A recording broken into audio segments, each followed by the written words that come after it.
Thank you, Mark. Now to our live guest. Jobs are a big issue in Washington and around the country, with the unemployment rate still hovering close to 10%. House Republican Whip Eric Cantor and Illinois Congressman Peter Roskam joining us live today. Good to have you both here on the show. It's a real pleasure. I'm going to start with you, Congressman, since you're new to us, having you here in the studio. President Obama right now in a campaign-style effort to help his banking reform bill get passed through the Senate. What do you make of what you see right now? Right now, I think people here in Chicago are no different than any across the country, and that is people want to get back to work. Unemployment remains at a stubborn 10% almost, and I think folks are looking at what Washington is doing and not, and one thing that they're clamoring for is to stop the spending. Small business people right now don't have access to credit. Their credit cards are maxed out. What we ought to be doing is cutting taxes for small business and stop the spending in Washington. And that's what Peter and I have been continuing to try and do so we can get the Illinois families back to work.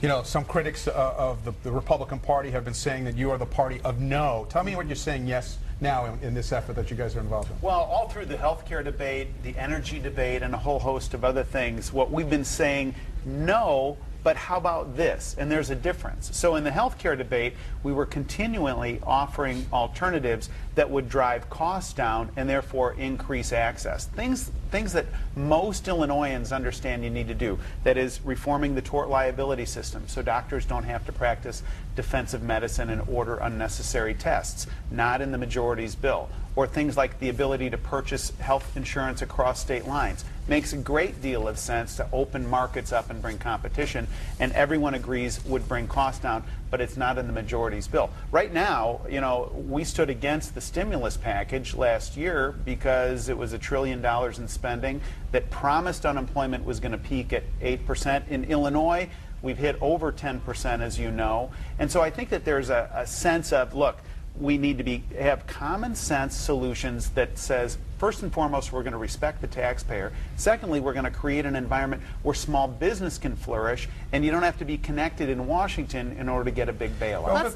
Over the weekend, Timothy Geithner was talking about how great the thing is and how great the economy is right now, and making a point of the fact that this recovery has begun.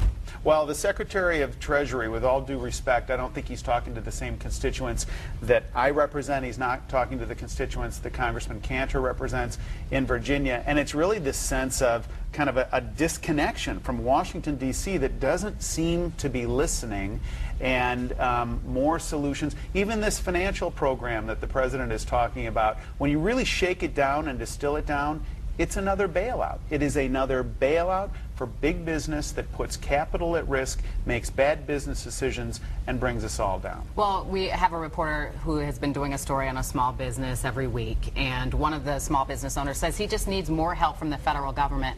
What do you think could help these businesses create more jobs and get the backing they need here in Illinois? A lot of small businesses are struggling. In Illinois, they need a sense of predictability. We have a tax code that, with all due respect to Charlie Rangel, when he was chairman of the committee and now he's hamstrung because of ethics problems, they didn't do the job that needed to happen, and that is to create certainty within the tax code. There's expiring provisions. Congressman Cantor and I serve in the Ways and Means Committee. There's expiring provisions right now that have created a great deal of anxiety and ambiguity.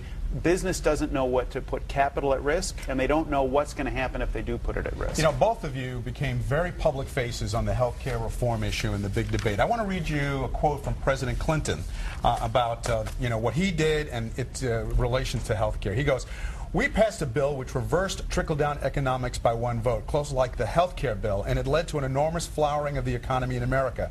And that bill was responsible for taking us more than 90% of the way to a balanced budget, but people don't realize its benefits. I think the same thing is happening now with the health care bill." What's your response to that? You know, Peter and I both voted against the health care bill because, frankly, it's a $1 trillion bill that we can't afford right now. We don't have the money. The bill doesn't bring costs down for families, and that ultimately is the kind of health care that people want, is more affordable access to quality care. So I know Peter and I both are very much for repealing this bill and replacing it with the kind of health care that Americans want and deserve. Congressman Cantor, Congressman Roskam, thank you so much for making time for us. Thank you both. Good to see you.